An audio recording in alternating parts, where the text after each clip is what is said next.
하나님의 말씀은 요한복음 11장 전체를 이제 나누려고 합니다. 굉장히 길어요. 50절이 넘으니까. 그래서 이렇게 길 때, 본문이 굉장히 길 때, 이제 시간 배분을 잘해야 되는데, 그래서 광고부터 하겠습니다. 6월 21일 날 공주로 6월 21일 날 그 금요일 저녁, 그 다음에 22일 토요일, 23일 주일 예배까지 공주에서 다 수련회 겸 주일 예배까지 다 드리게 됩니다. 그래서 6월 23일 날 혹시 프로시코마이 교회 신도림 교회로 와서 그날 예배 드리고자 하시는 분이 있다면 공주로 오세요. 예, 자세한 거는 우리 여러 군데 광고가 나가니까 그 광고에 또 신청해 주시면 됩니다. 11장 1절 어떤 병자가 있었습니다. 일단 어떤 병자예요. 그런데 그 병자의 이름은 나사로예요. 성경에 나사로라 하는 이름이 몇 번 나오는지 아십니까? 등장인물이 있는데 이 등장인물이 나사로라 등장하는 이 인물이 딱 성경 본문에 누가복음하고 요한복음에만 등장을 합니다. 근데 이 나사로라고 하는 인물을 보면은 자 누가복음 16장에서 등장하고 있고요. 16장 20절부터 그 다음에 요한복음 11장에 나옵니다. 그 다음에 12장에서는 어떻게 죽일고 하고 노녀의 대상으로 나오고 있죠. 왜 나사로가 누가복음 16장에 나오냐면 이 거짓 나사로로 등장합니다. 거짓 나사로가 무슨 일을 하게 되죠? 죽었다가 죽은 채로 아브라함의 품에 안겨있는 그 나사로로 등장하는 거죠. 그렇죠? 자, 그러면은 지금 이 나사로는 성경에 이름이 딱 2번 나오는데 누가복음 16장하고 그 다음에 요한복음 11장에서 등장하는 이 나사로는 서로 다른 인물이에요. 하나는 거지고 하나는 잘 사는 사람이에요. 그렇지만 이름이 같다. 우리는 성경에서 나오는 이름이 괜히 우연히 등장하는 게 아닙니다. 신약에 사울이 있었죠? 그럼 구약에도 사울이 있죠? 이걸 평행이론이라고 해야 되나? 뭐라고 해야 되는지 모르겠는데 구약에서의 사울은 어떤 일을 했습니까? 누구를 죽이려고 그랬죠? 다윗을 죽이려고 그랬죠? 그럼 다윗이 죽으면 누가 못 와요? 예수가 못 오죠? 그러니까 결과적으로 누굴 죽이는 거예요? 예수 죽이려고 그랬던 거죠? 자, 신약에서 사울은 누구 죽이려고 그랬어요? 예수 믿는 자들을 죽이려고 그랬죠? 그렇죠? 예수 믿는 자들을 다 죽이면 결국에는 누가 전파가 안 돼요? 예수가 전파가 안 되겠죠? 그러니까 이름이 우연히 사울로 있는 게 아니라는 거죠. 성경에서는 이 성경이라는 것이 우연이라고 생각하고 읽게 되면은 놓치는 게 너무 많습니다. 그래서 이 나사로라는 이름, 나사로가 딱 2번 나오는데 첫 번째는 거지 나사로로 등장하고요. 그 다음에 2번째는 아주 부유한 나사로로 등장합니다. 근데 이 첫 번째 나사로가 죽었다가 다시 살아나요. 그렇잖아요? 그러면 죽었다가 다시 살아나면은 죽었다가 다시 살아난 이야기를 좀 해주고 가야 되잖아요. 우리가 제일 궁금한 게 죽음 이후의 세계가 정말 궁금할 거 아니에요. 거긴 천국이 있는 거 맞아? 지옥은 있어? 천국은 그러면 어떻게 생긴 거야? 지옥에는 도대체 우리가 예상한 대로 그 불심판 불지옥이 있는 거야? 이런 거 엄청 궁금하잖아요. 그리고 나사로가 일찍 죽지 않았어요. 오랜 시간을 좀 살다 갔거든요. 그러면 한마디라도 죽음 이후에 대해서 이 말씀을 했을 텐데 이 말씀하는 장면이 요한복음에는 전혀 등장하지 않아요. 그렇겠죠? 아예 등장하지 않아요? 그러면 이 나사로가 죽었다가 살아난 나사로의 천국 지옥 간증을 누군가는 해줘야 된단 말이에요. 누가 해주고 있어요? 이 나사로가 해주고 있어요. 거지 나사로가. 거지 나사로가 누구 품에 갔어요? 아브라함 품에 갔죠. 그리고 부자를 보니까 어디에 음부의 뜨거운 물 속에서 너무 고통스러워가지고 물 한 방울만 찍어서 내 혀를 서늘하게 해주시옵소서라고 말씀하고 있죠. 그러니까 여기 나사로와 요 거지 나사로는 인물은 다르지만 하는 역할은 같다라는 거예요. 이 나사로는 어떤 특별한 목적에 의해서 요한복음 11장과 12장에 등장을 했던 거고, 그러나 그 특별한 목적에 따라서 문맥상 맞지 않으니까 천국 지옥 간증을 빼버린 거죠.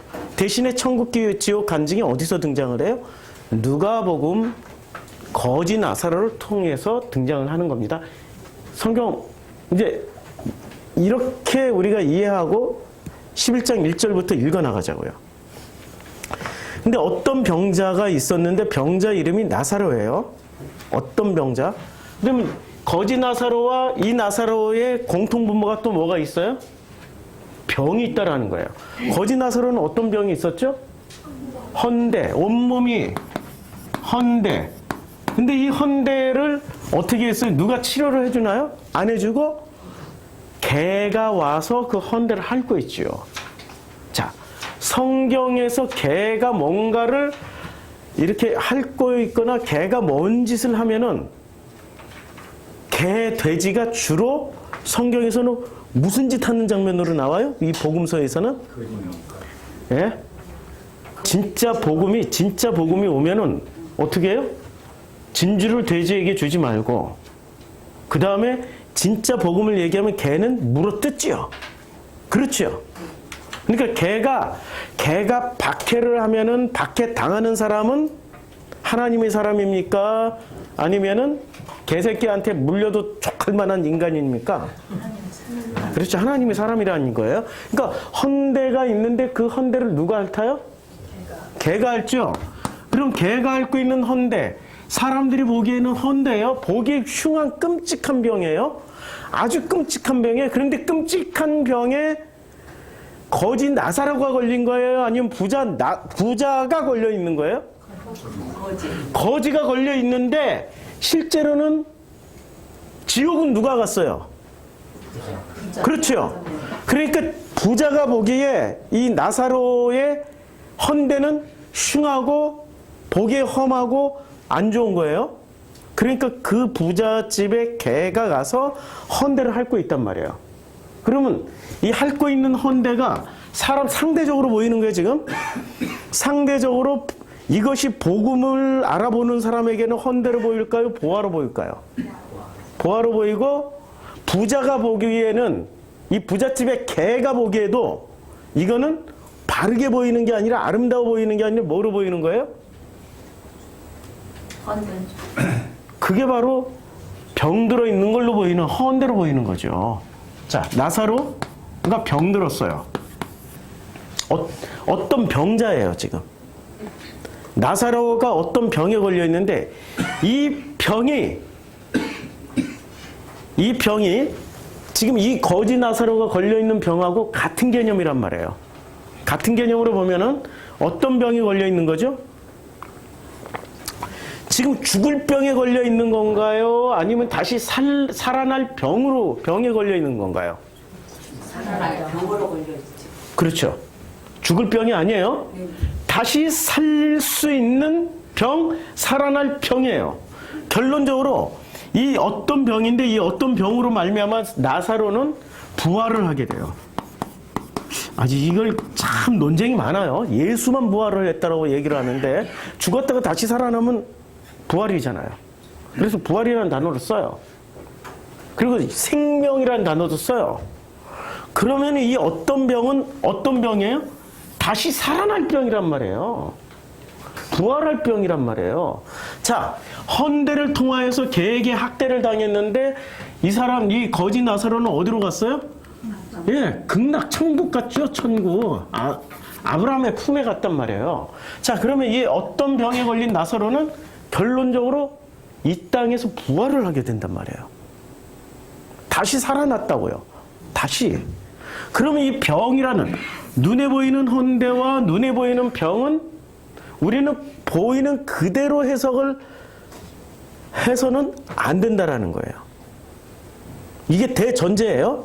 대전제예요. 자, 그런데 그 자매 마르다의 마을 베다니라고 그랬어요. 우리 성경에 보면 베다니가 두 군데가 있습니다. 여기 보이시죠? 자, 이게 베다니인데 이 베다니가 요단강을 기준으로 해서 여기 요단강입니다. 요단강을 기준으로 해서 이게 가나안 땅 쪽에 베다니가 있고요. 그다음에 요단 동편 쪽에도 베다니가 있어요. 그런데 요단 동편 쪽 베다니에서 주로 활동하시던 분이 한 분 계셨어요. 요한복음에. 어느 분이시죠? 예, 요한이 세례 요한이 이쪽에서 활동하셨고요. 지금 이 베다니가 장소가 지금 요단 서편으로 옮겼어요. 그러니까 가나안 땅으로 옮겨진 거죠. 여기는 요한복음에서는 굉장히 요한복음에서는 이게 요단강, 이 요단강이에요.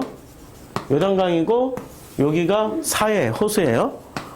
그러면 이 요단강 동편과 서편은 굉장히 중요한 의미를 가지고 있는 거죠.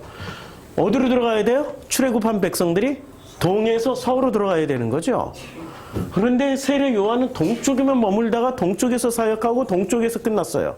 그런데 지금 이 나사로는 그 어떤 병에 걸린 그 나사로는 요단 동편 쪽에서 살고 있었습니까? 서편 쪽에서 살고 있었습니까? 예, 서편 베다니에서 살고 있었죠. 어떻게 하냐면 성경이 나와 있어요. 자세히 보면, 자, 우선 이걸 보면은 요게 예루살렘이 있죠. 예루살렘에서 오리쯤 되는 거리예요. 그러니까 예루살렘에서 제일 가까운 베다니에서 살고 있는 거죠. 자, 여기 그래서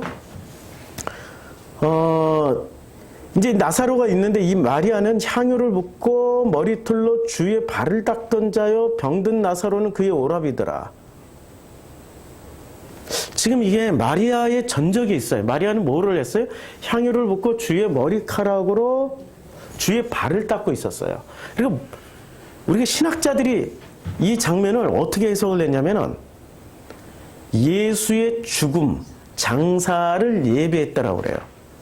그러면 예수의 죽음을 예비했던 사람이 마리아였고 향유를 붓고 그의 머리카락으로 예수님의 발을 닦던 자가 누이고 병든 나사로는 그의 오라버니예요.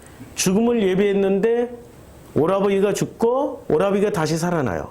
그럼 요 한 구절에서 지금 뭐를 다 보여주는 거예요? 예수의 죽음과 부활을 다 상징하는 거죠. 그러면 11장 전체는 지금 뭐를 보여주는 거예요? 죽음과 부활의 어떤 의미를 보여주는 거죠. 왜 죽음과 부활에 어떤 의미가 있냐? 자,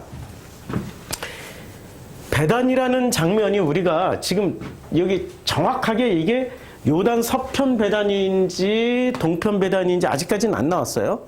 그러면은 이 동편과 서편의 베단이라는 지명은 무엇을 뜻하냐면 동에서 서로 건너와야 되는 이스라엘을 뜻한단 말이에요.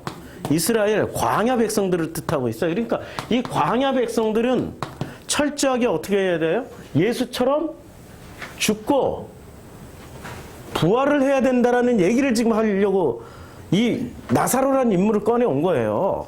11장 전체에서. 그래서 이 11장 전체에서 마리아가 등장하게 되고요. 마리아는 향유를 붓고 머리털로 주의 발을 닦던 자요. 병든 나사로는 그의 오라버니더라. 그러니까 병든 나사로. 지금 무엇 때문에 병이 들었어요? 이 사람은? 무엇 때문에? 아무 설명이 없어요. 그러면 어떤 자가 예루살렘 망대가 무너져서 죽었어요. 누구의 죄 때문에 이런 일이 벌어졌습니까? 라고 물었을 때 예수께서 뭐라고 대답합니까? 하나님의 능력을 보여주려고, 은혜를 보여주려고 그런 거야. 그리고 바로 이 전장에 그 9장에서 아니 소경이 어떻게 눈을 뜰 수 있습니까? 이 소경이 누구의 죄 때문입니까? 그때 예수께서 뭐라고 대답하세요? 이는 하나님의 은혜를 보여주려고 그러는 거야. 그러면 이 나사로가 등장하는 목적은 무엇 때문에 등장하는 거예요? 하나님의 은혜를 보여주려고 그러는 거야. 이 누구 때문에 왜 어떤 병이 걸렸는지는 하나님의 은혜를 보여주려고 그런 거야. 그 하나님의 은혜가 어떤 은혜예요? 동에서 서로 건너가는 거예요. 구원 받는다라는 얘기죠. 죽음에서 부활로 이루어진다라는 거죠. 그리고 이 어떤 병은 부활할 병이고 이 헌대는 천국 갈 헌대라는 얘기예요. 그런데 이것을 바리새가 볼 때는 뭐로 보여요? 헌대로 보이고 병으로 보이지만 예수가 보기에는, 예수의 시각으로 보면은 부활할 병이고 천국 갈 헌대라는 겁니다. 그래서 나사로를 가지고 이렇게 설명을 해주고 있어요. 자, 13절. 이에 그 누이들이 예수께 사람을 보내요.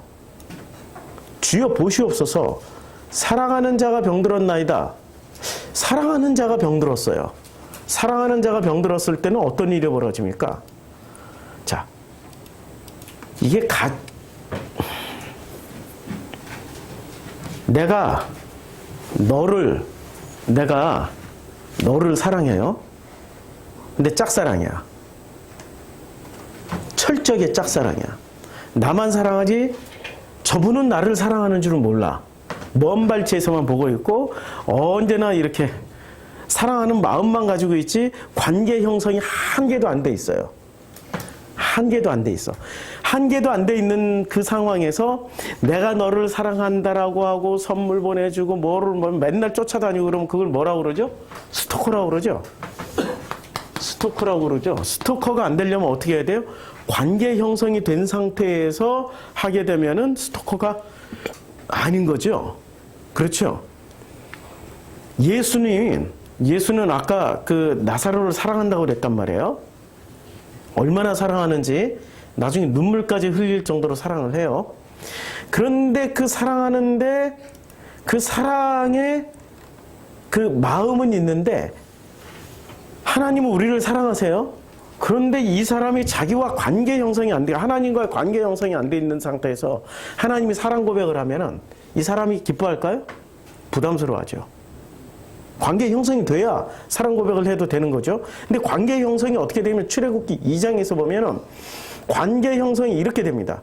여러 해 후에 애굽 왕이 죽어요.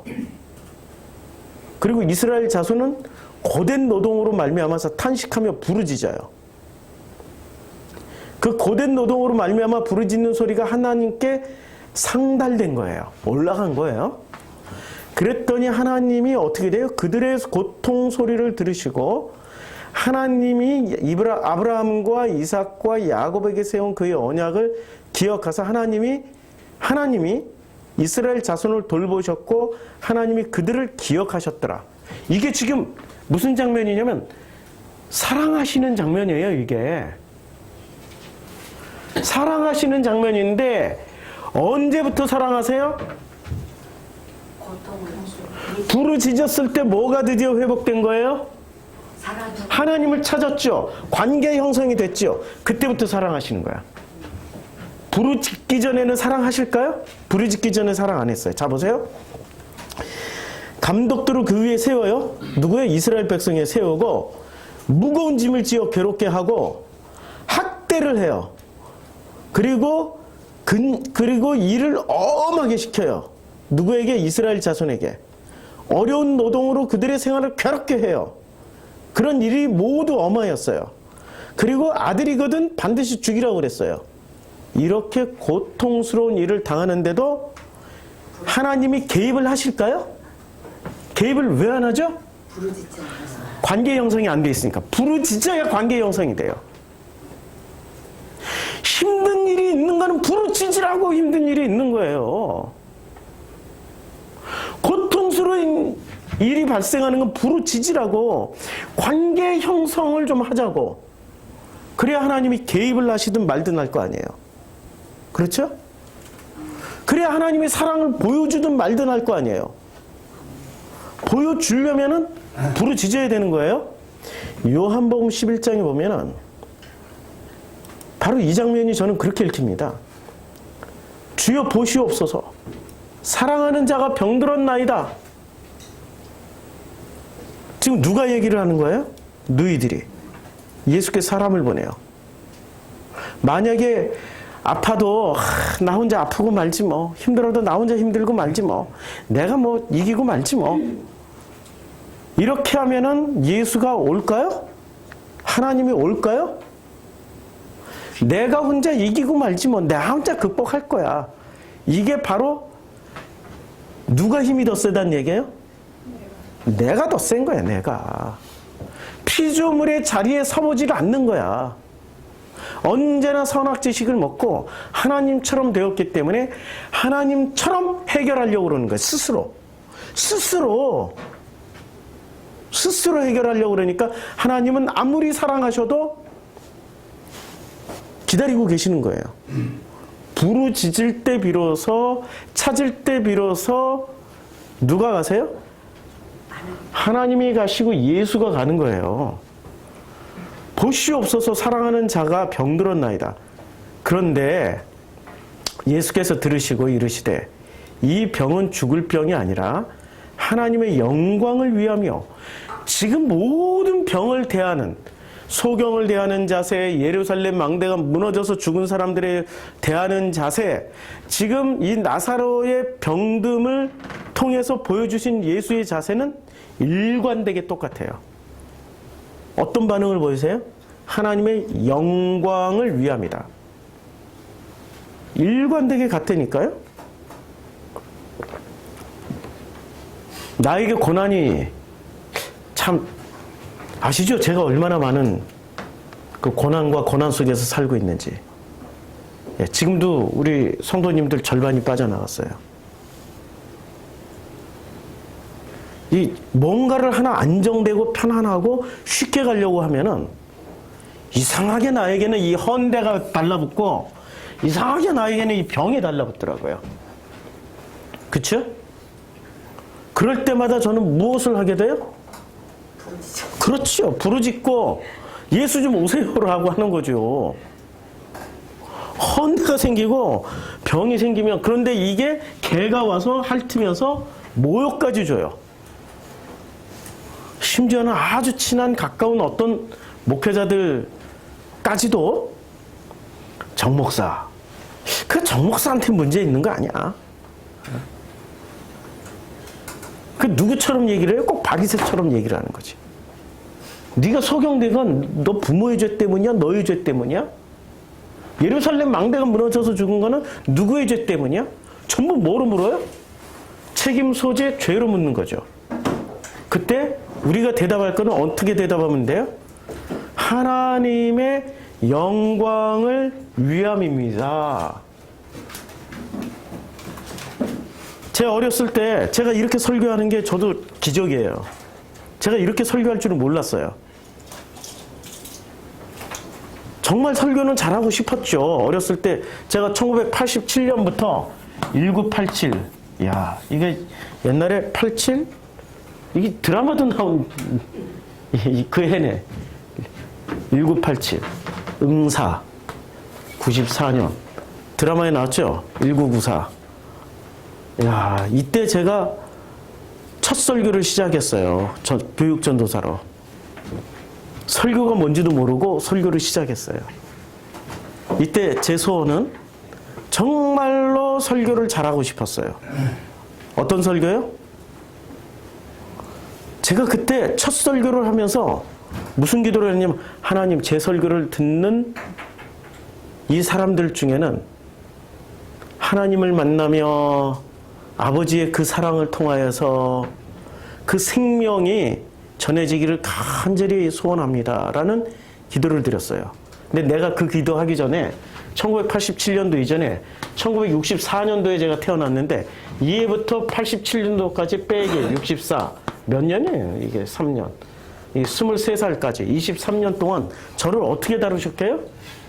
초등학교 9년 동안 다니게 만들면서 학교를 못 다니게 되니까 너무 외롭고 심심하고 갈 데도 없고 할 일도 없고 텔레비전도 없어. 그때는 컴퓨터도 게임도 오락도 할 친구도 없어. 혼자 놀아야 돼. 그 고통의 긴 시간에 유일한 탈출구, 나의 구세주 만화방. 이 만화방을 통해 가지고 유일한 탈출, 10원짜리 하나 주면은 들어갈 때는 들어가지만 다시 나왔다 들어갈 땐 10원짜리를 또 내야 돼. 이렇게 10원짜리 한 번 내면은 나가지 않는 이상 계속 있어야 되는 거예요. 오전 10시에 만화방 열려면은 그 앞에서 기다리고 있다가 10시 땡 하면은 돈 주고 들어가서 점심 건너뛰어, 저녁 건너뛰어, 그리고 엄마가 일하고 해지고 나서 날 부르러 오기 전까지 화장실도 안 가, 물도 안 마셔, 밥도 안 먹어. 왜냐면 그거밖에 없으니까 내가 할 수 있는 게. 만화를 주구장창 3년을 읽었더니 어떻게 되겠어요, 만화를? 이렇게 읽죠, 만화를 나중에. 만화를 이렇게 넘기면서 읽는 게 아니라 만화를 이렇게 넘기면서 읽어요. 그리고 3년쯤 읽으니까 이 만화를 딱 보니까 만화의 도 같아요. 호락호락 만화를 봐. 작가가 누구고 제목이 뭔지 딱 보고 두께 보고 아 이게 어떤 내용이구나 대충 다 알아. 그리고 나서 만화를 이렇게 그때는 만화를 이렇게 넘겨서 읽지도 않아요. 이렇게 읽어 그냥 쭉 쭈르르 넘겨서 읽으면은 내가 예상한 대로 그 내용 맞네. 그리고 3년 동안을 이 만화방이 얼마나 크겠어요. 1970년대 만화방이. 조그마하겠죠, 진짜. 긴 의자 놔두고. 그러다 보니 3년 동안 읽다 보니까 어떻게 읽어요? 읽고 또 읽고, 읽고 또 읽고, 읽고 또 읽고, 어떤 책은 20번, 30번도 읽어서, 그러니까 암기를 해버리겠죠. 그게 습관이 돼서, 그다음부터는 저의 외로움과 고독과 결핍과 상처와 쓴뿌리를 뭐로 어떤 중독이 걸려야만이 그걸 넘어갈 수 있거든요. 외롭고 쓸쓸하고 고독하고 결핍이 많은 사람은 대개 중독에 걸리게 돼 있거든요. 그러니까 본드 중독 뭐 이런 거 되게 많이 하잖아요, 청소년기에. 근데 하나님은 저한테 어떤 중독을 주셨냐면은 제가 스스로 찾아 들어간 중독. 그런데 하나님이 그런 상황과 조건을 만들어가서 그 상황과 조건을 살면서 나 스스로 걸린 중독이 활자 중독이에요. 매 순간 활자를 봐야 돼. 안 보면 불안해. 밥 먹을 때도 신문 쪼가리라도 아니면 어디서 구한 책이라도 뭔가를 읽고 있어야 돼. 길을 갈 때도 책을 읽어야 되고 활자를 읽어야 돼. 그냥 책이 없으면 지나가는 간판이라도 다 읽어야 돼. 활자를 계속 보기 시작하는 거예요. 자, 바둑의 프로기사는 우리는 그 바둑알이 놓여있는 거 보면 저게 뭐지? 하고 하는데 바둑의 프로기사는 바둑 한 판을 두고 놨어요. 그런데 그 자기가 뒀던 바둑알을 싹 흩어버리고 다시 복기를 해요. 그대로 둘 수 있는 능력을 가져요. 암기를 해버리는 거죠. 그게 10년이 지나가도 그대로 기억나. 활자 중독에 걸리면은 자기도 모르게 익숙하니까 활자가 익숙하니까 이 내용은 몰라. 활자 중독이라. 내용은 몰라요. 그때 읽었던 제가 소크라테스나 파우스트의 내용을 어떻게 그 깊이를 다 알겠습니까?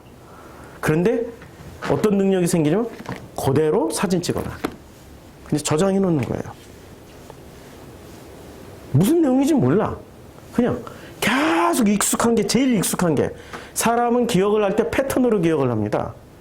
그 패턴이 딱 형성되어 있으면 어떤 분야에서 그 패턴이 기억된 분야는 굉장히 쉽게 빠르게 기억을 해요.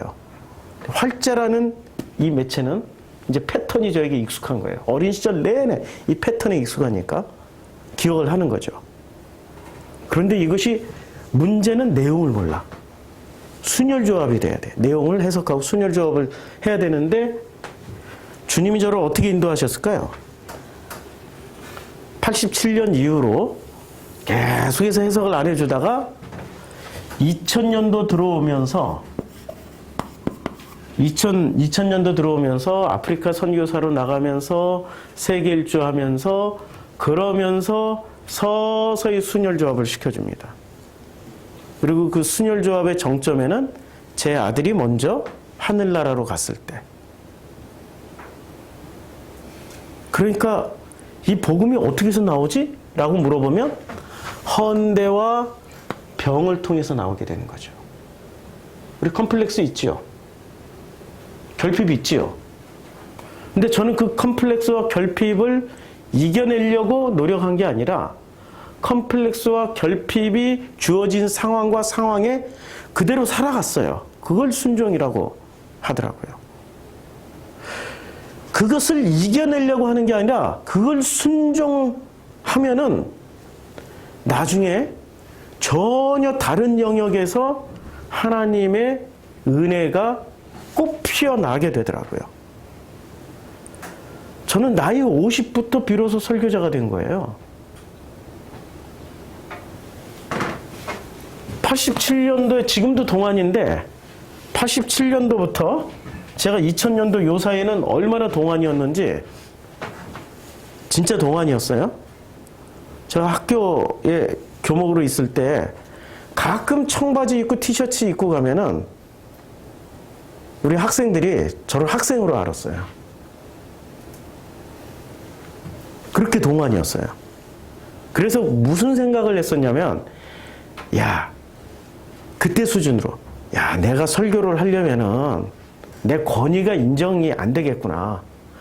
최근에서야 사람들이 저에게 목사님이라고 불러주지, 불과 5, 6년 전만 해도 저를 만나면은 목사인지 아무도 몰랐어요. 그래서 제가 목사입니다 그러면 목사라고 인정을, 전도사님? 하고 이렇게. 그러니까 이 나이 50 넘어서도 전도사, 목사라고 그래도 목사라고 인정을 안 해줄 정도로 제가 그렇게 생겼었나 봐요. 풍겨 나오는 기운이 그거밖에 안 됐었나 봐요. 그러다 보니 제가 요 나이 때, 요 기간 동안에 어떤 기도를 하고 있었냐면, 하나님, 내가 좀 설교자로 쓰려면, 나 스스로가, 하나님, 내가 설교자로 쓰려면 그래도 나이가 좀 늙으막 되고 이렇게 권위가 좀 있는 나이 한 40, 50대부터 좀 해야 되지 않겠어요? 그게 순종이었더라고요. 와, 지나온 세월을 되돌아보니까 하나님의 메시지와 제가 고백했던 메시지가 너무나도 정확하게 맞아떨어지는 거예요. 우리에게 헌대가 있고 병이 있다라는 것은 무엇을 위해서? 천국 가게 하기 위해서, 부활하게 하기 위해서 주시는 거예요. 그걸 고난이라고 그러죠. 고난을 대하는 태도는 순종하시면 돼. 그대로 살아가면 돼. 이걸 이겨먹으려고 악을 쓰고 하는 게 아니라, 악을 쓰고 이겨먹으려고 자기 노력으로 하는 게 아니라, 그게 스스로 신이 된 자들의 모습이고, 그냥 하나님께 살려주세요. 힘들어요. 도와주세요. 그러면은 그때부터 그 하나님의 일하심이 더해져서 합력하여 선을 이루게 되는 거죠. 그래서 11장 4절에 예수께서 들으시고, 이 병은 어떤 병입니까? 죽을 병이 아니라 하나님의 영광을 위하며, 하나님의 영광을 위한 거 맞죠? 저를 설교자로 만들어 가시는 과정이었단 말이에요. 하나님의 아들이 이로 말미암아 영광을 받게 하려 함이라. 하나님의 영광과 하나님의 아들이 영광을 받게 되는. 그래서 예수께서 본래 마르다와 그 동생 나사로를 사랑하시더니, 본래 사랑하셨어요? 마르다는 왜 사랑했어요? 마르다와 그 동생 나사로를 사랑했단 말이에요. 마리아가 불렀고 마리아가 향유를 부었는데 마르다와 동생 나사로를 사랑해요. 자, 나사로가 병들었다 함을 들으시고 그 계시던 곳에 이틀을 더하시고. 아니, 병들었다고 하면 얼른 가줘야 되잖아요. 여기서 보세요. 이게 앞뒤가 서로 안 맞아요. 사랑하셨는데 왜 급하게 안 가고 이틀을 더 유하고 있다가 가? 관계 형성이 안 돼. 네? 아니죠. 영광을 받기 하시더라. 영광을 위해서 때를 기다리는 거예요. 숙성시키는 거죠. 때를 기다리는 거예요. 문맥상 때를 기다리는 거예요.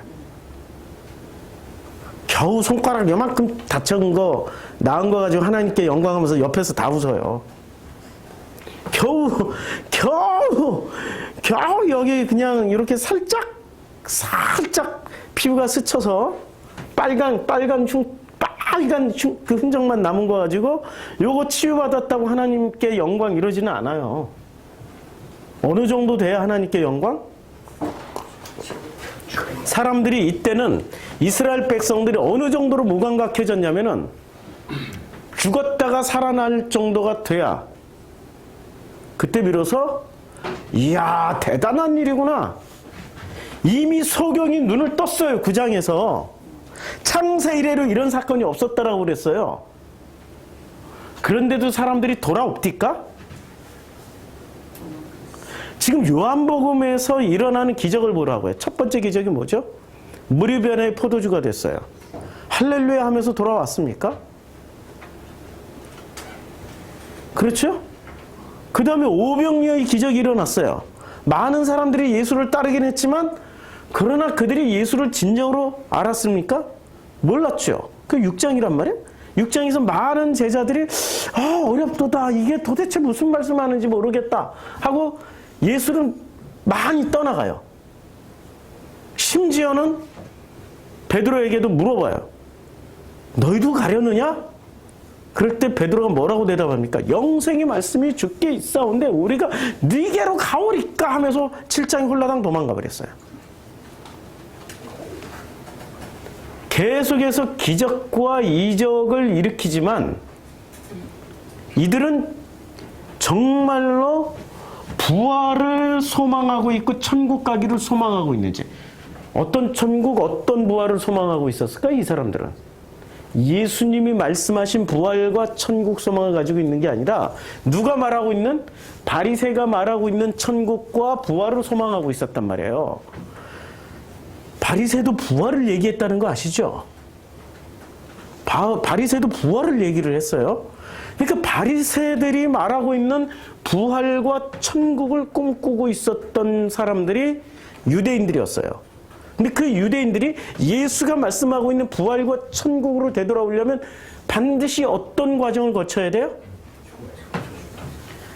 병들고 죽어야 되고 헌대에 걸려 있어야 돼. 개가 그 아픈 데로 와서 핥으면서 모욕을 주고 있는 것을 그대로 당해야 돼. 그러다 보니 예수님이 이렇게 말씀하시는 거죠. 팔복에서 심령이 가난한 자는 복이 있다. 천국이 그들의 것입니다. 그래서 천국을 시작해서 위로 땅을 기업으로 받고 배부를 것이고 긍휼히 여김을 받고 하나님을 볼 것이고 하나님의 아들이라 일컬음을 받을 것이고 그리고 천국이 그들의 것입니다. 천국으로 시작해서 자 이게 지금 쌍괄식이란 말입니다. 천국이 그들의 것이며 천국이 그들의 것입니다 라고 말을 하는데 심령이 가난해서 천국이 그들의 것이 되고 뭐를 위해서? 의를 위해 박해를 받는 자는 복이 있나니 천국이 그들의 것이며. 천국은 어떻게 해서 완성이 돼요? 심령이 가난해서 천국이 시작됐고 의를 위해 박해를 받는 것으로 천국이 딱 완성이 되는 거죠. 헌대를 핥고 헌대 때문에 개에게 박해를 당하는 이 사람은 그래서 어디로 가요? 천국 가는 거죠. 개가 무슨 일을 해요? 박해하는 도구로 쓰여지는 거란 말이에요. 그러니까 천국을 가는 거예요. 성경에 1.1핵이라도 오류가 없는 거잖아요. 너무 놀랄 정도로. 자, 그러면 이 병을 통하여서 박해를 당해야 되는 거죠.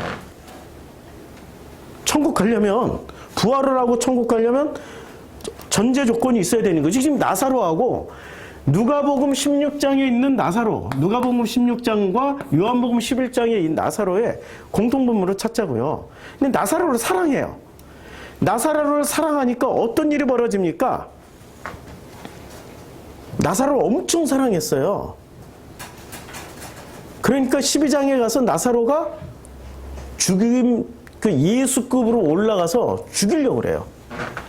이 나사로를, 자, 나사로가, 자, 요한복음 12장 몇 절이냐면 19절부터 보면은 죽이려고 그럽니다. 9절부터.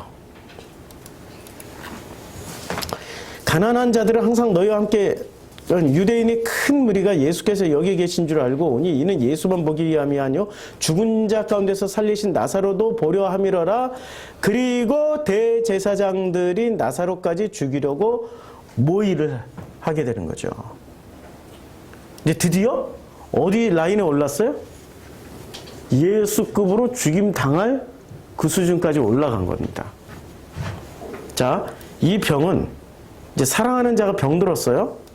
그래서 예수께서 들으시고 이 병은 죽을 병이 아니라 하나님의 영광을 위함이요 하나님의 아들이 이로 말미암아 영광을 받게 하려 하십니다.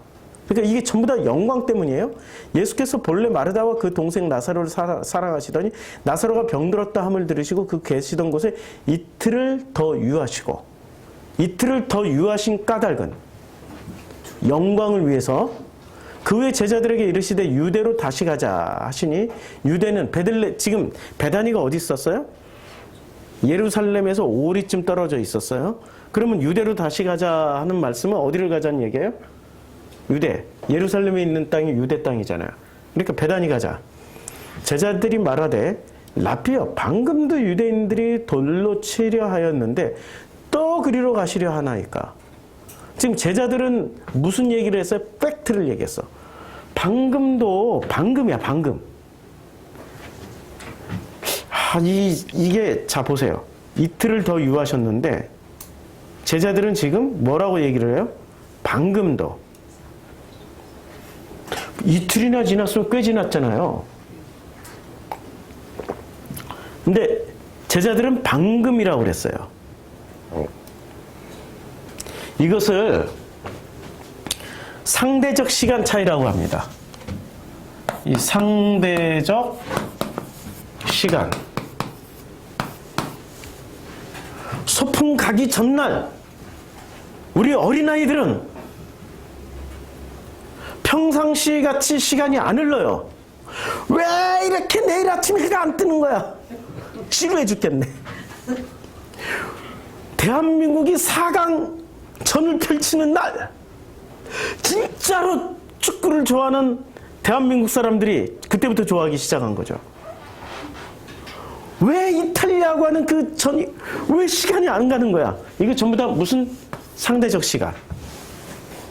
예수님이 가지고 있는 시간과 제자들이 가지고 있는 시간은 동일한 시간이에요. 그런데 상대적으로 무슨 시간이, 마음 시간이 차이가 나는 겁니다. 이해하는 장면이죠. 그러니까 예수는 이틀을 더 머물자, 이틀이란 시간이 예수는 엄청나게 오래 머무른 거예요. 이틀이면 충분히 여기서 이동해서 가면은 죽었다. 그러니까 며칠 만에 죽은 지 며칠 뒤에 사흘이나 돼요. 그런데 제자들은 어떻게 생각을 합니까? 방금, 이틀이라는 시간이 상대적 시간으로 보니까 방금이야, 방금. 방금도 유대인이 돌로 치려 하였는데 또 그리로 가시려 하나이까. 그러니까 이 예루살렘은 어떤 자리예요? 유대 땅, 베다니, 예루살렘 근처는 예수를 죽이려는 사람들로 가득 찬 거죠.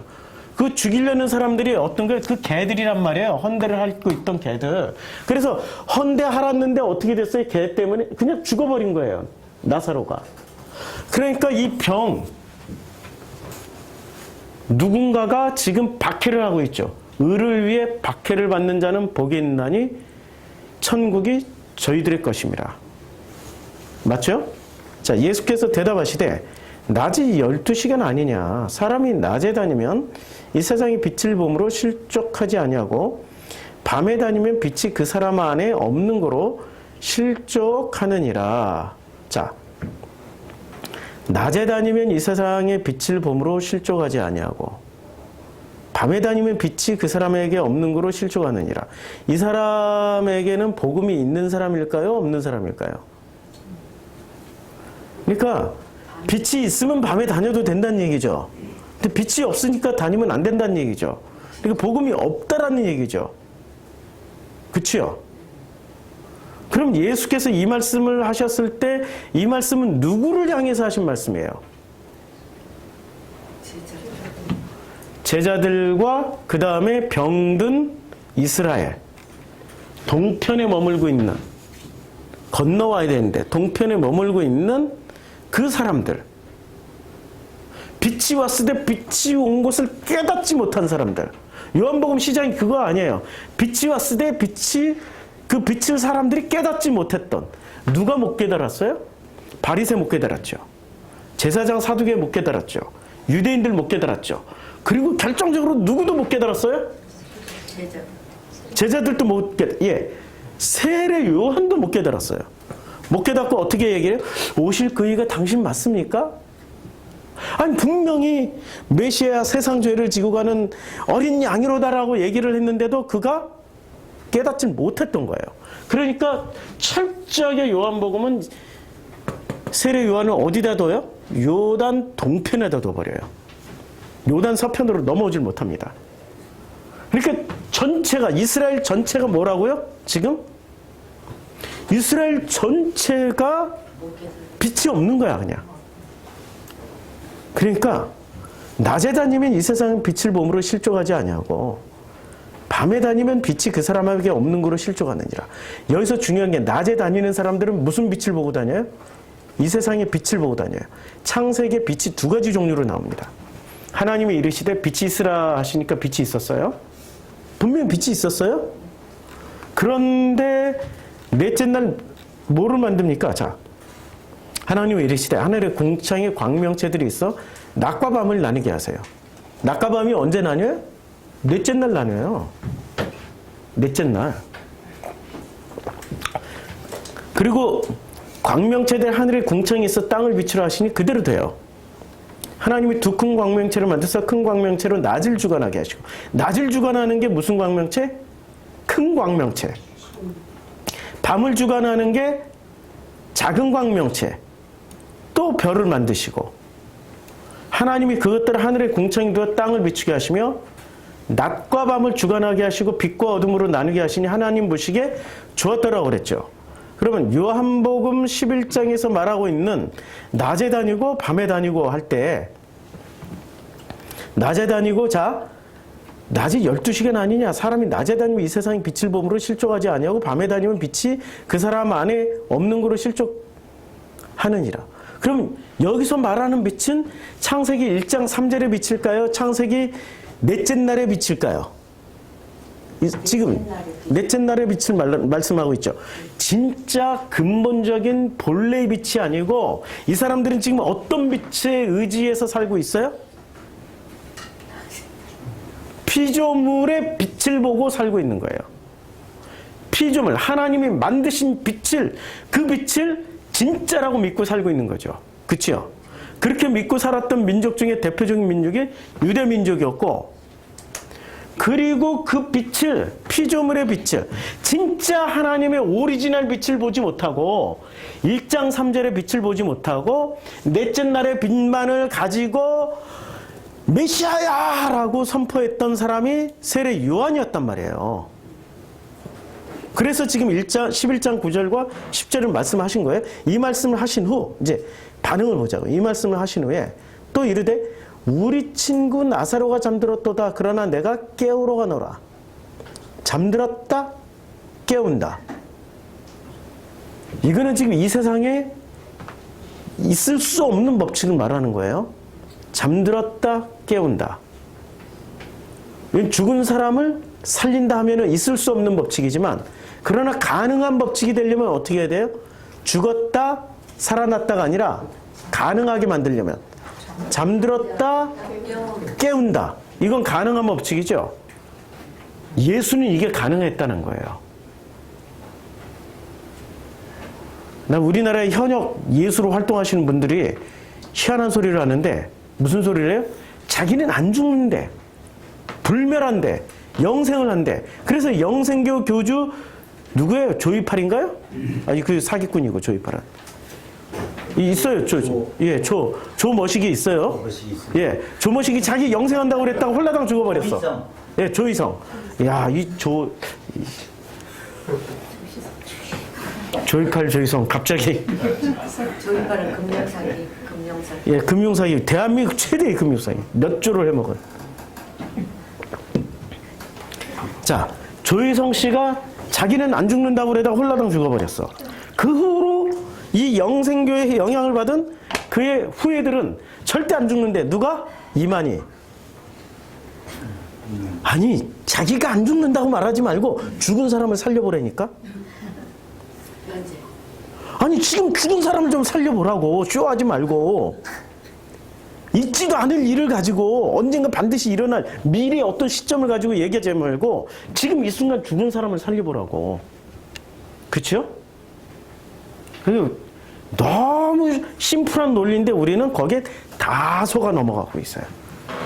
그래서 예수는 어떻게 말을 했냐면 우리 친구 나사로가 잠들었도다 그러나 내가 깨우러 가노라. 잠든 거예요. 죽은 것과 잠든 것은 엄청나게 차이가 있는 거예요. 이거는 창세기 1장을 말씀하시며요. 지금 창세기를 모르고 나서는 출애굽기 여정을 모르고 나서는 우리는 이런 성경 구절 신약 성경에 있는 복음서의 한 구절이라도 해석을 할 수가 없어요. 자, 우리는 만들어질 때 뭐로 만들어집니까? 하나님이 자기 형상 곧 하나님의 형상대로 사람을 창조하셨어요. 근데 우리가 하나님의 형상대로 살아가요?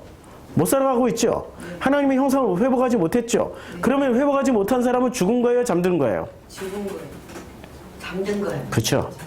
하나님 보시기엔 잠드는 거고 세상 사람들이 보기에는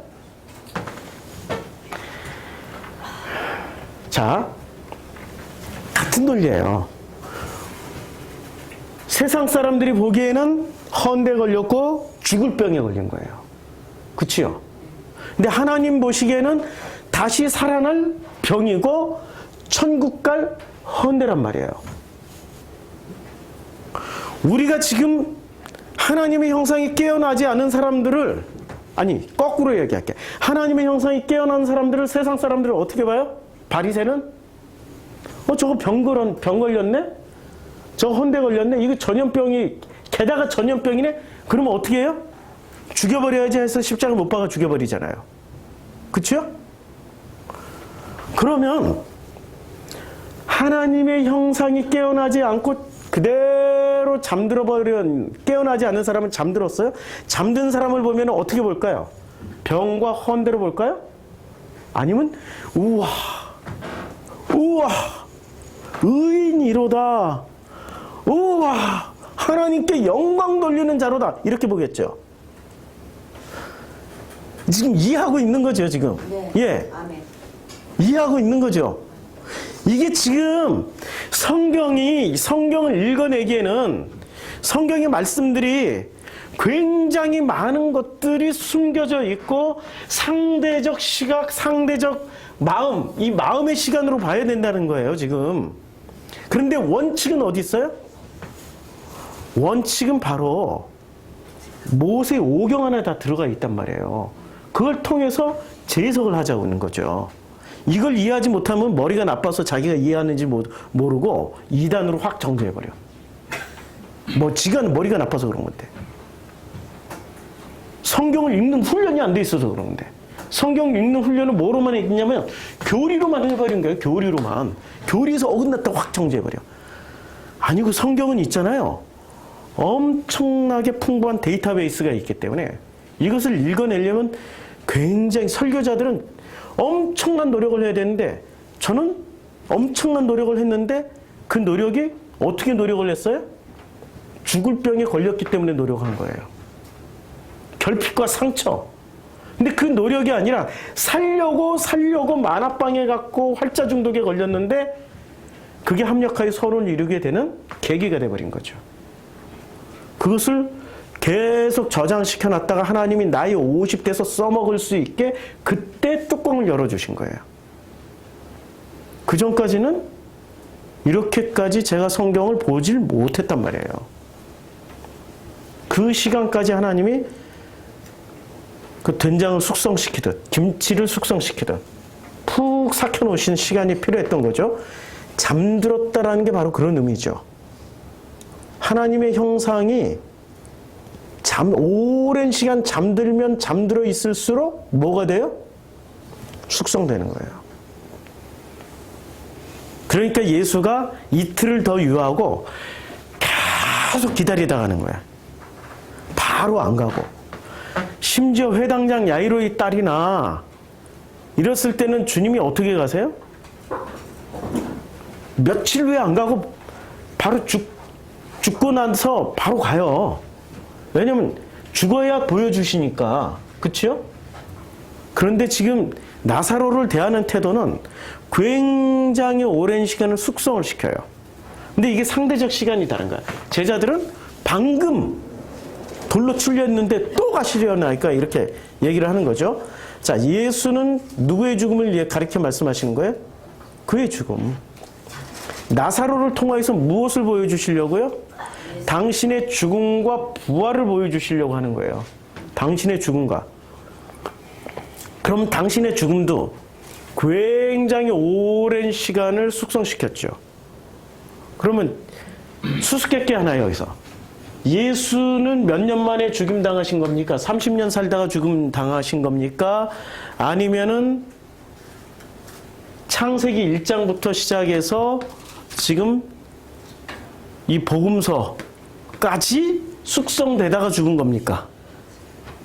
창세기부터 복음서까지 축적돼야. 그렇죠? 예. 그거 말씀하시는 거예요, 지금. 너무 쉽고 심플하게 간단하게 생각하면 안 돼요. 예수라는 분은 온 인류를 대표하신 분이기 때문에 창세기 1장 1절부터 그래서 요한복음 시장이 그렇죠. 태초부터 시작하는 거예요. 그거 말하는 거예요, 지금. 태초부터 그의 죽음을 통하여서 깨닫게 될 사람들이 있다는 거야. 그 정도로 해야 믿어줄 거 아니야. 아니 겨우 30년 살다가 홀라당 죽어버렸다고 누가 믿겠어요. 그래서 요한복음의 저작의 의도는 너무나도 놀라운 거예요. 태초부터 무엇이 준비된 거예요? 죽음이 준비된 거예요. 그것을 누구를 통해서 보여주시려고 지금 하고 있어요? 나사로를 통해서. 그의 죽음을 가리켜서 말씀을 하신 것이나 말씀을 했지만 그러나 그들은 그 예수의 말씀을 들었던 그 제자들이나 유대인들은 잠들어 쉬는 것을 가리켜 말씀하신 줄을 생각하는지라. 잠들어 쉬는 것. 나사로가 피곤해서 잠들어서 쉬고 있는 건가 보다. 이에 예수께서 다시 말씀하세요. 잠들었다라고 말씀하셨다가 나사로가 죽었다라고 말씀하세요. 아니 잠들었다가 맞아요? 죽었다가 맞아요? 죽었다 살아나니까 죽었다. 팩트는 죽었다가 맞지만 잠들었다. 예수가 보시기에는 뭐가 맞아요? 잠들었다. 여기서 아주 중요한 예수의 화법이 나옵니다. 이 화법을 이해해야 우리는 성경을 예수님을 온전하게 이해를 할 수 있어요. 자, 예수님이 지금 가지고 있는 생각은 당신의 마음속에 담겨 있는 것은 죽은 거예요? 잠든 거예요? 잠든 거예요. 잠든 거죠? 그런데 왜 죽었다라고 표현을 하죠? 유대인들이 어떻게 생각하고 있어요? 죽었다고 생각하는. 아니고 잠들었다고. 잠들었다 하니까 진짜로 피곤해서 쉬나 보다 생각을 하니까 예수는 그 말씀을 정정을 해주는 거죠. 누구에게 맞춤형으로 얘기를 해줘요 지금? 유대인들의 수준에 맞춤형으로 해주고 있죠. 자, 그러면 유대인들이 지금 뭘 믿고 있어요? 예수님 당시에 믿고 있었던 아주 중요한 상대적 개념들이 있는데 어떤 걸 믿고 있습니까? 유대인들은 바벨론 포로 시대부터 시작해서 바벨론에 끌려갔어요. 그리고 포로로 끌려가가지고 요 포로기 때 배워가지고 온 사상들이 있습니다. 뭘 배웠어요? 조로아스터교의 영향을 받아가지고 선악 개념을 배워가지고 왔어요. 그 다음에 선악 개념, 빛과 어둠, 어둠을 배워가지고 천사와 마귀, 하나님과 사탄 이런 개념을 배워가지고 왔죠. 이것이 그냥 페르시아에서 배워가지고 와서 조라스트에서 배워가지고 와서 페르시아를 만든 그 민족이 어떤 민족이에요? 어떤 종족이에요? 아리안. 이게 아리안의 기본 철학이에요. 전 세계 아리안들은 요 기본 패러다임을 가지고 있습니다. 그런데 페르시아가 망하고 또 유대는 바로 어느 나라의 식민지가 돼요? 그리스의 식민지가 되죠. 자, 그리스의 주요 종족이 어떤 종족이에요? 아리안. 그 다음에 그리스를 바로 바톤 터치해서 누가 이스라엘을 통치해요? 로마. 이 사람들은 어떤 종족이에요? 그레코 로만족이에요. 그리스와 로마. 그런데 이 사람들이 뭘 계승하냐면 로마가 페르시아로부터 그리스로부터 내려왔던 모든 철학과 종교를 그대로 다 수용해버려요. 그러니까 지금 400년 동안 이 사람들은 한 번도 선악, 빛과 어둠, 천사와 마귀, 하나님 대 사탄이란 구조를 벗어나 본 적이 없어요. 없다. 지금도 지금도 그러고 있다. 그러니까 예수님이 요거 자체를 부인하고, 이것 자체를 부인하고, 야, 얘가 이거 다 없어. 이론노냐 하면은 이 사람들이 알아들을까요? 못 알아듣죠. 그러니까 이 사람들이 지금 강력하게 믿고 있는 뭐로 얘기를 해줘요? 천사와 마귀로 얘기를 해줘요. 빛과 어둠으로 얘기를 해줘요. 그게 지금 11장에 나오잖아요. 낮에 다니고 밤에 다니는 문제를 가지고 얘기를 해주잖아요. 그리고 죽음의 문제. 그러니까 심판은 어떤 사람들에게 임해요? 악과 어둠과 마귀와 사탄에게 속해 있는 사람들이 심판당하고, 여기는 지금 천국 간다라고 믿고 있죠? 네. 그렇죠? 근데 이게 지금 거지 나사로를 통해서 보여주는 천국과 지옥 개념은 이 구조대로 가고 있어요? 아니면 이 구조를 깨고 가고 있어요? 깨고 가는데 그쪽에서는 왜 나사로가 천국 가는지 아무도 몰라. 아니 천국 가야 될 이유가 하나도 안 나와. 그냥 거지였어. 부자는 왜 지옥 가야 되는지 아무것도 설명이 안 돼 있어. 그러니까 이 기독교 설교자들이 어떻게 설교를 해요? 부자는 재물이 많은 거로 지옥 간 거야. 그러고서 왜 자기는 비자금 1,000억이나 만들어놔. 그치요? 그렇죠. 가난한 사람 무조건 천국 가. 그러니까 헌금해. 교회에다 몽땅 갖다 바쳐. 요딴 식으로 설교하고 있는 거죠. 아무 이유가 없는 거예요. 왜 천국에 갔는지, 왜 지옥에 갔는지 아무 설명 없이 천국 가고 지옥 가니까 이 사람 뭐가 깨져버리는 거야? 선악 패러다임이 깨지는 거야, 지금. 이거 깨는 거야. 성경은 너무 놀랍죠, 지금. 이걸 깨는 게, 이 선악 패러다임이 깨져야 비로소 이 거지 나사로가 왜 천국에 간지가 이해가 되기 시작하는 거예요. 그러면 예수님은 지금 이 나사로를 통해서 지금 거지 나사로와 이게 친구 나사로를 통해서 뭐를 보여주는 거예요? 요거 깨려고 하는데, 근데 문제가 생겨요. 이 사람들은 철저하게 400년 동안은 뭐를 진짜로 있다고 믿어서 천사와 마귀 구조로 믿고 있었고, 하나님 대 사탄 구조로 믿고 있었단 말이에요.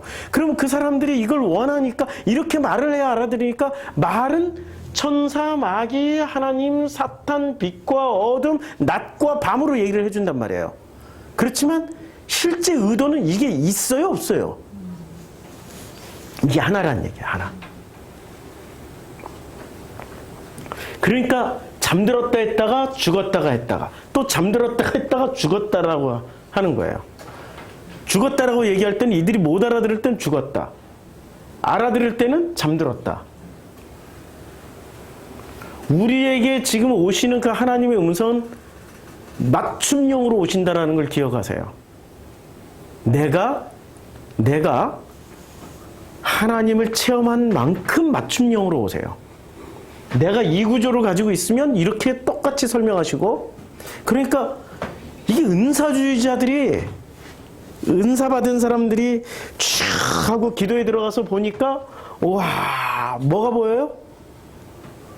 이쪽 영역은 뭐로 보여요? 빛으로 보이고 천사로 보이고 뭐 아름다운 걸로 보이는데, 이쪽 영역은, 악쪽의 영역은 용, 뱀, 불, 가시 뭐 이런 걸로 보이죠? 이거는 맞춤형이라고 생각하셔야 돼요. 실제로 존재하는 건 아니지만 그 사람이 그 수준에 맞춰서 보여주는 거예요. 아, 내 수준이 그거구나. 그럼 그런데 그 맞춤형으로 보여주는 그것을 최종 결론으로 붙잡아 버리고, 있다고, 분명히 있다고 믿습니다 그러면 그 사람은 어떻게 돼요? 본질은 보지 못한 채 형상만 붙잡다가 끝나요. 하나님은 그것을 보여준 게 하나 더 깊이 들어가게, 계속해서 더 깊이, 그래서 건너가야 되는 거예요. 내가 가지고 있는 이 수많은 껍질과 수많은 가면과 수많은 고정관념들이 얼마나 많은지, 그거 깨지는데 엄청난 시간이 걸리는 거죠. 400년 동안 형성됐는데 한순간에 깨지겠어요? 400년 동안의 믿음인데, 자, 내가 거기 있지 아니, 15절. 내가 거기 있지 아니한 것을 너희를 위하여 기뻐하노니 이는 너희로 믿게 하려면. 뭐를? 너희로 믿게 하기 위해서 어떻게 해요? 잠들었다가 했다가 죽었다라고 말을 하는 거예요. 믿게 하려고 지금 디드모라 하는 도마가 다른 제자들에게 말할 때 우리도 주와 함께 죽으러 가자. 좀 갑자기 뚱딴지같이 이런 말이 나오니까 우리도 주와 함께 죽으러 가자. 이 사람 머릿속에는 디드모라고 하는 도마의 머릿속에는 지금 뭐가 들어가 있을까요? 잠들었다와 죽었다를 듣고 이 사람은 지금 갑자기 뚱딴지같이 야 우리도 주와 함께 죽으러 가자 이렇게 얘기를 할 때 이 사람의 머릿속에 지금 뭐가 들어가 있는 거예요?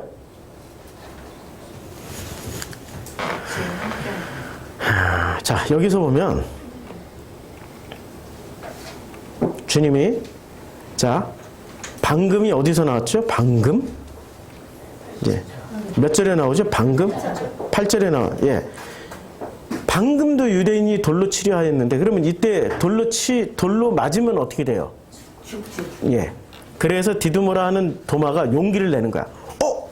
그래. 그럼 우리 다 같이 가서 돌 맞아 죽자 이러고 하는 거야.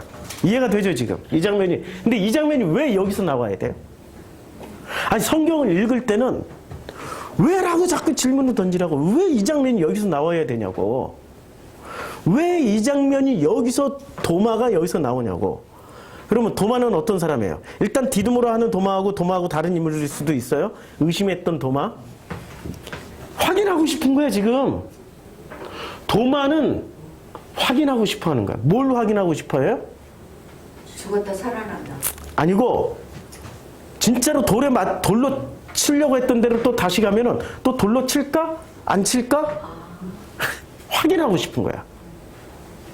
너 혼자 가면은 용기가 안 돼. 다 함께 가자. 다 같이 가자. 그리고 거기 가서 진짜로 보자. 무슨 일이 일어나는지 보자. 호기심 천국 아니에요, 도마는. 반드시 봐야 되거든. 확인해야 되거든. 자, 17절. 예수께서 와서 보시니 나사로가 무덤에 있은지 나흘이라. 나흘이 며칠이죠? 나흘이라는 건 3일이죠? 4일인가? 4일. 예수보다 하루 더 계셨네. 무덤 속에. 4일 됐죠? 자, 베다니는 예루살렘에서 가깝기로 한 5리쯤 되면 18절에 비로소 뭐가 나옵니까? 요단 동편에 있던 베다니냐 서편에 있던 베다니냐의 정체가 18절에서 나와요. 이게 우연히 18절에 넣어놓은 게 아니란 말이에요. 어떤 의도가 있을 거란 말이에요. 자, 요단 동편 베다니가 아니라 요단 서편 베다니라고 지금 18절에서 말씀하고 있는 거죠. 자, 그러면 왜냐하면 예루살렘에서 가깝기로 한 5리쯤 됐다고 그랬으니까 예루살렘이 여기 있죠. 여기까지 한 5리. 5리면 몇 킬로예요? 2km. 심리가 4킬로니까 5리면 2킬로. 엄청 가까운 거죠. 그냥 이웃 동네, 예루살렘과 이웃 동네쯤 되겠죠. 자, 많은 유대인들이 이제 예루살렘에 가깝기로 한, 지금 예수님은 동편에서 동편 사역이 아니라 서편 사역을 지금 말씀하시는 거예요. 근데 서편 사역은 어떤 사람들이 지금 들어와 있는 겁니까? 다들 이스라엘 민족이고 출애굽했던 백성들이고 그들이 거듭났다라고 생각하고 있고 그들은 천국 간다라고 믿고 있었고 그들은 살아있다라고 믿고 있었던 백성들 아닙니까? 서편에 있다라는 건. 그런데 그것을 어떻게 얘기해 주려고 하는 거예요? 병들었어. 죽었어. 그렇지만 아버지가 보시기에는 죽은 게 아니고 잠들어 있는 거야. 하나님의 형상이 깨어나면 살아날 거야. 그게 부활이야. 이걸 얘기해 주려고 지금 동편으로 배치를 한 거 아니에요. 아니 서편으로 배치한 거 아니에요. 동편에서 서편으로. 그래서 한 5리쯤 되는 거예요. 그래서 많은 유대인들이 이제 마르다와 마리아에게 그 오라비의 일로 위문하러 왔어요. 그러니까 이 나사로가 어떤 사람이었다는 거 알겠죠. 많은 사람이 위문하러 오는 거예요. 많은 사람이. 그러면 나사로는 그 유대 땅에서 예루살렘 지역, 그 예루살렘에서 2km 떨어져 있는 베단이니까 이게 유대 땅에서 큰 역할을 했던 사람 중에 한 사람이라는 걸 알 수 있죠. 마르다는 그래서 마리아가 이게 100달이나리온이나 되는 향유 옥합을 깨서 부을 정도로 돈이 있었다는 거 아니에요. 재물이 있었고 이 집안 자체가 좀 재물이 있었고 돈을 많이 모았어요. 그러면 이때 당시에 누가 재물을 모으고 누가 부자였을까? 첫째는 가장 큰 부자는 제사장. 그 다음에 두 번째 부자는 바리새인, 사두개인. 자주에 성전 중심에서 떨어지는 이 돌아다니는 유통되는 돈이 어마어마하니까 성전 주변에 있는 사람들은 다 부자예요. 그 다음에 성전 바깥에 있는 사람 중에 돈을 모을 수 있는 사람들이 누가 있었을까요? 세리. 세리. 그리고 또 어떤 직업에 돈을 모을 수 있었을까요? 뭐 그 외 잡다한 직업들이지만 지금 복음서에서 나와 있는 직업 중에 부자가 될 수 있는 직업은 첫째, 성전을 중심으로 한 제사장, 사두개, 바리새, 서기관 계급들.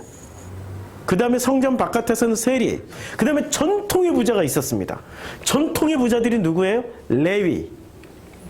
레위족들. 이들은 전통의 부자예요. 그런데 나사로는 어떤 부자인지 안 나와. 근데 많은 사람이 와서 위문하러 오는 거예요. 어떤 부자인지는 안 나와요. 계속 읽어보자고요. 마르다는 예수께서 오신다는 말을 듣고 곧 나가 맞이하되 마리아는 집에 앉아 있었습니다. 자, 마르다는 어떻게 했어요? 맞이하고 마리아는 집에 앉아 있었어요. 이제 상황 묘사죠. 그러니까 자, 맞이하러 나가는 마르다가 오빠를 더 사랑했을까요? 아니면 집에 앉아 있었던 마리아가 오빠를 더 사랑했을까요? 밖에 나가서 기다리고 앉아있는 사람이 네. 많이 앉아있는 사람이요. 마중 나가는 분들. 왜 그렇죠? 네. 아니 급하면 방귀로 나가잖아요. 급하면 방귀. 지금 죽었잖아요. 강력하게 살아나겠다라는 믿음을 가진 사람이 나갈까요? 집구석에 앉아 있을까요? 강력하게 살아겠다는 그런 의욕을 가진 사람. 그렇죠. 그 사람이 마중 나가는 거죠. 네. 그러니까 누가 더 살아나야 된다라는 강력한 믿음을 가지고 있는 거예요? 마르다. 자, 마르다.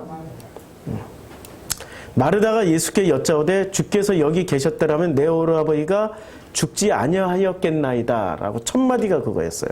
그러니까 예수님이 이걸 살리는 분이에요. 마르다는 그 믿음을 가지고 있어요.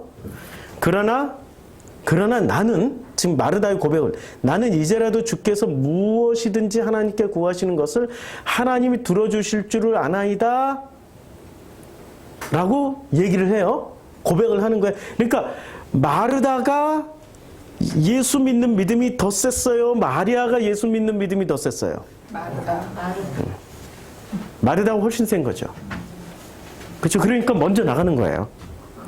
이 성경 한 구절에서도 우리는 참 이런 걸 읽어 나가고 이런 것을 깨달아가면 얼마나 재밌어요. 성경 읽는 재미가.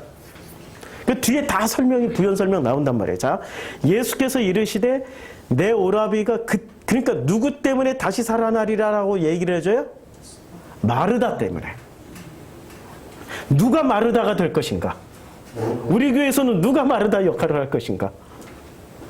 누가 마리아처럼 집에만 앉아있고 누가 밖에 나가서 마르다 역할을 할 것인가? 이렇게 세상 설교자들은 그렇게 설교를 해요. 그래서 교회를 위해서 헌신하고 투자하고 뭐하라고. 우리는 그런 설교 안 해요. 일단 믿음이 상황 설명해주면 알아서들 그 마음에 감동된 대로 가면 되는 거잖아요. 그치요? 그걸 왜 목회자가 강요를 하냐고. 왜 설교자가 그것까지 강요를 하냐고. 맞잖아요. 자, 24절. 마르다가 이르되 마지막 날 부활 때는 다시 살아날 줄을 내가 아나이다. 그러니까 마지막 날 부활 신앙을 마르다는 예수한테 배웠을까요? 지금 바리새들한테 배웠을까요? 예수한테 배웠지.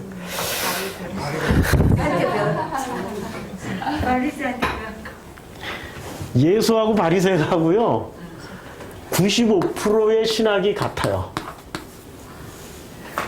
이미 바리새가 딱 가르친 것을 예수가 가서 재해석을 해주시는 거예요. 그러니까 바리새가 했던 말을 예수가 재해석하면서 뒤집어 엎어버리니까 바리새가 어떻게 생각을 해요? 저거 살려두면 안 되겠네. 우리가 하는 말을 다 뒤집어 엎어버리네. 그렇죠? 결론적으로는 부활 다 얘기했다니까, 바리새도.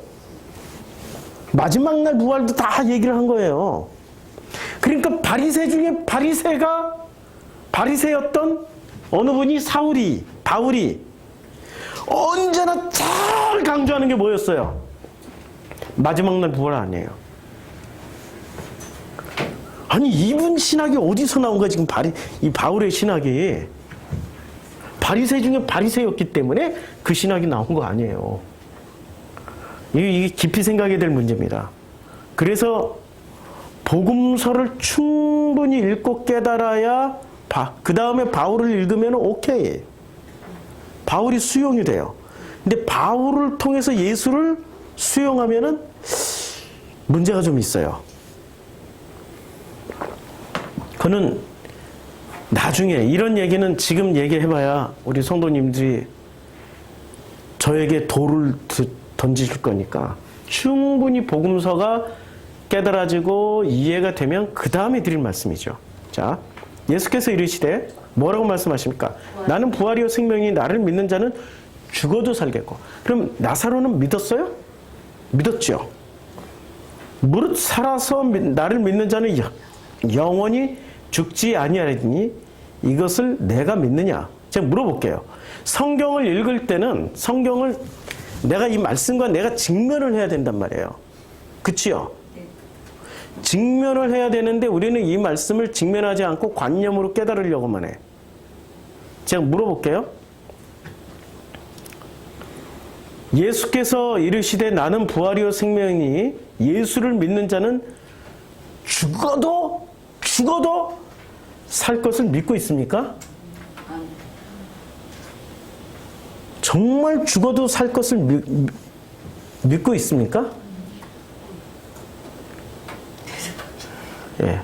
그 다음에 26절 살아서 예수를 믿는 자는 영원히 죽지 아니하리니 이것을 우리 성도님들이 믿고 있습니까? 예. 이것을 믿는 것과 안 믿는 것은 하늘과 땅 차이예요.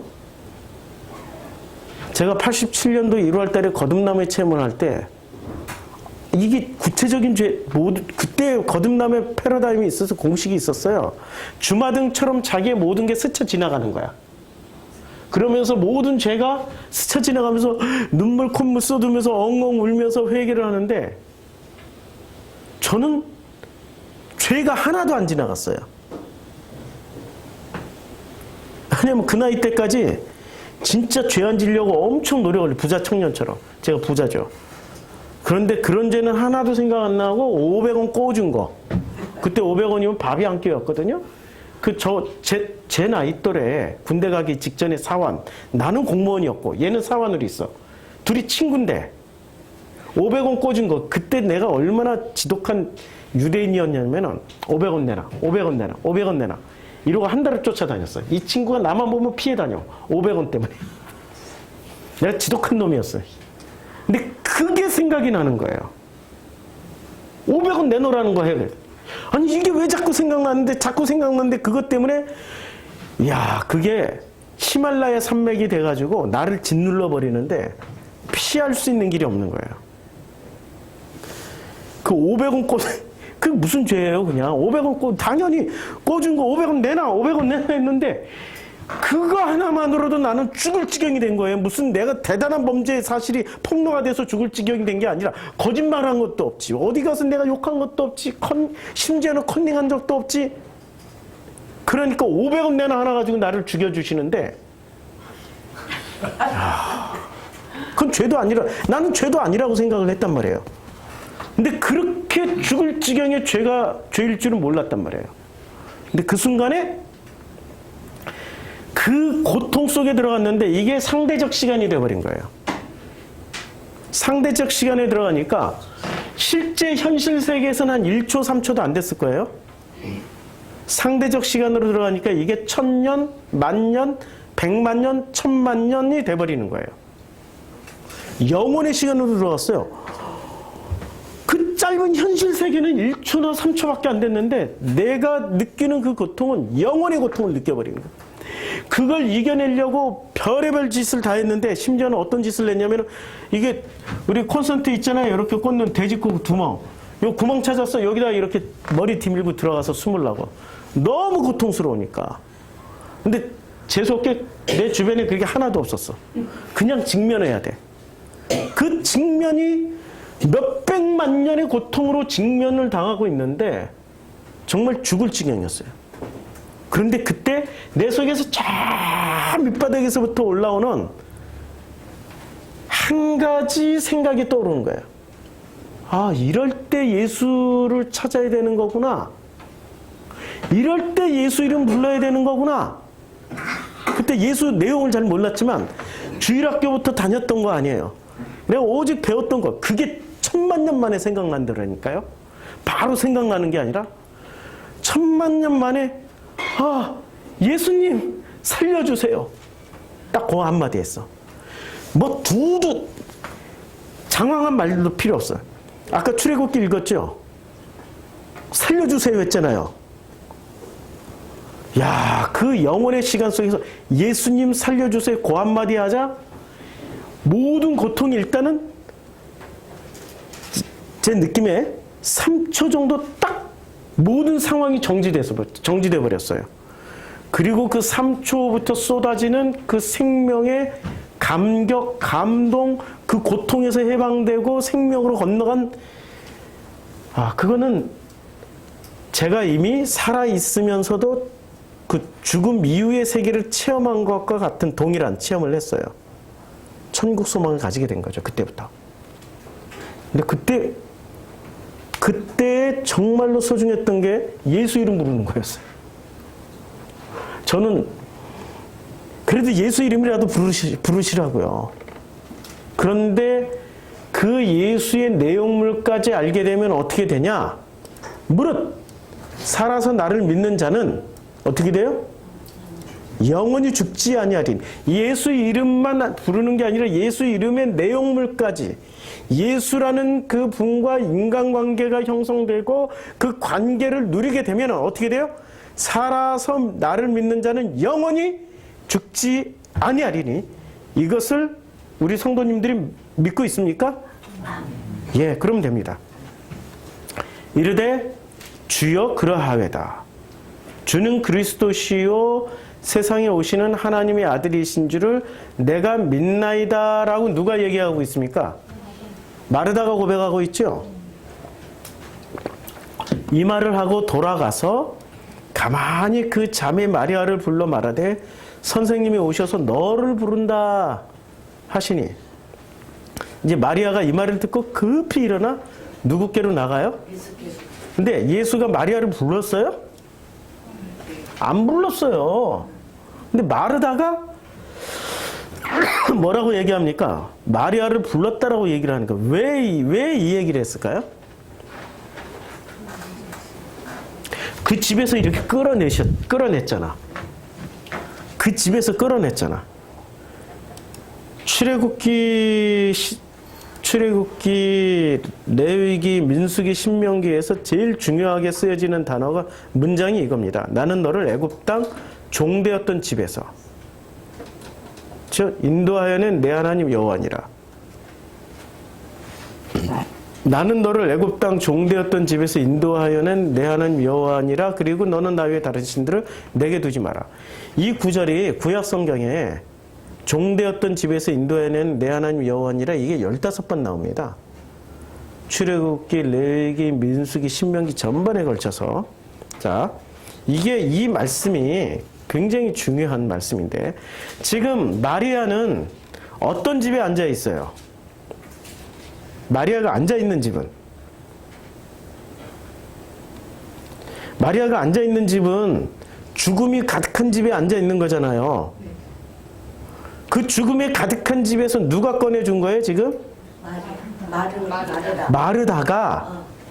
마르다가 꺼내줬잖아요. 마리아를 꺼내왔잖아요. 그치요? 그 장면이란 말이에요, 지금. 마리아를 불러 말하되, 이제, 선생님이 오셔서 너를 부르신다 하니 마리아가 이 말을 듣고 급히 일어나 예수께로 나아가요. 그렇죠? 그 예수는 아직 마을로 들어오지 아니하시고, 그러니까 마을로 들어오기도 전에 마르다는 어떻게 했어요? 열심히 뛰어가서 다 듣고 그 다음에 누구를 불러가지고 와요? 마리아. 그래서 마르다가 이제 예수는 아직 마을에 들어오지 아니하시고 마르다가 맞이했던 곳에 그대로 계셨어요. 누군가를 기다리고 있었어. 마리아를 기다리고 있었어요. 마리아와 함께 집에 있어 위로하던 유대인들은 그가 급히 일어나 나가는 것을 보고 곡하러 무덤에 나가는 줄로 생각하고 따라갔는데 마리아가 예수 계신 곳에 가서 배웠고. 누구 보러 간 거예요 지금? 마리아를 보러 간 거잖아요. 그러니까 유대인들은 착각을 했어. 아, 이제 드디어 곡하러 가는 거구나, 무당 가는 거구나 생각을 했었는데 예수는 누구를 만나러 가는 거예요? 죽어서 믿는 자를 만나러 가는 거예요? 살아서 믿는 자를 만나는 거예요? 네? 죽어도 살겠고, 근데 살아서 믿는 자를 지금 만나러 가는 분이 누구세요? 예수는 지금 죽은 자를 위해서 왔어요? 산 자를 위해서 왔어요? 예수를 믿는다면 지금 여러분들은 살아있을 때 믿으라는 얘기라는 말이에요. 그러니까 죽은 자부터 찾아가지 않고 산 자부터 만나러 가는 거예요. 누가요? 예수께서. 지금 여기에 계신 성도님들을 누가 지금 만나러 오신 거예요? 예수께서. 믿어지세요? 아멘. 예, 예수께서 지금 산 자를 만나러 가는 거예요. 그래서 마르다가 맞이했던 곳을 그대로 계시니라. 이제 마리아와 함께 집에 있었던 유대인들이 그가 급히 일어나 나가는 것을 보고 곡하러 무덤에 가는 줄로 생각을 했더니 아니고 마리아가 예수 계신 곳에 가서 배웠고 그 발 아래 엎드려 이르되 주께서 여기 계셨더라면 내 오라비가 죽지 아니하였겠나이다 하더라. 그러면 자, 마리아는 슬픔의 집에 죽음의 집에 있다가 나와서 제일 먼저 했던 말이 뭐예요? 예수께서 계셨더라면 죽지 아니하였나이다 라고 이야기를 했더니 예수께서 그가 우는 것과 또 함께 온 유대인들이 우는 것을 보시고 심령이 비통히 여기시고 불쌍히 여기사 이르시되, 이 장면이 이해가 되시죠? 비통히 여기사 그를 어디에 두었느냐 이르되 주여 와서 보옵소서 하니 예수께서 눈물을 흘리시더라. 마리아까지 만나고 나서 비로소 어떻게 됩니까? 눈물을 흘리는 거예요. 오늘은 여기까지. 다음 주에 36절부터 마지막 절까지 하죠. 왜냐하면 이 장면이 굉장히 중요한, 다음 주에는 마르다와 마리아가 도대체 왜 마르다가 불렀고 마리아가 불렀는데 왜 이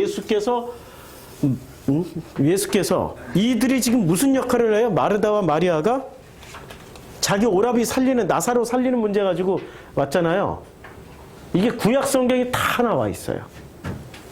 마르다 마리아가 구약 성경에 이 장면들이 그대로 다 재현이 돼요. 이것만 하더라도 시간이 좀 걸릴 것 같아서 오늘은 여기서 말씀을 마치고 다음 주에 마르다 마리아를 좀 더 부연 설명하고 그리고 나서 36절부터 쭉 말씀 나가겠습니다. 살아서 믿으세요. 예. 그리고 그 슬픔의 집에 앉아 있지 마세요. 슬픔의 집에 앉아있던 마리아를 꺼내주는 마리아가 되세요. 마르다가 되세요. 마르다가. 예. 기도하겠습니다. 아버지 하나님, 우리는 피조물입니다. 내가 내 문제 하나 해결할 수 없는, 그래서 하나님이 만들어 놓으신 이 세상 질서에 그대로 따라가며 살 수밖에 없는 그런 피조물입니다. 우리가 스스로 신이 되어서 상황을 바꾸거나 죽은 사람을 살리거나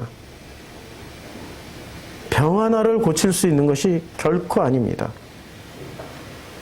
우리는 예수로 말미암아서 일어났던 그 모든 일들, 그 된 일들을 보고 우리는 이는 진실로 하나님의 아들이었도다. 혹은 이분은 진실로 의인이었도다. 라는 고백을 할 수밖에 없는 그런 피조물입니다. 이제 피조물도 얼마나 하나님의 축복을 많이 받았고 그 피조물 중에서도 하나님의 형상으로 지음을 받은 우리들이 얼마나 큰 축복 덩어리인지를 이 프로시쿠마이 교회 말씀을 통하여서 배우고 깨닫고 그 감사와 감격을 누리며 갈 수 있는 그런 삶의 여정을 충분히 걸어갈 수 있는 그런 성도님들로 축복하여 주시옵소서. 예수님의 이름으로 기도드렸습니다. 아멘. 찬스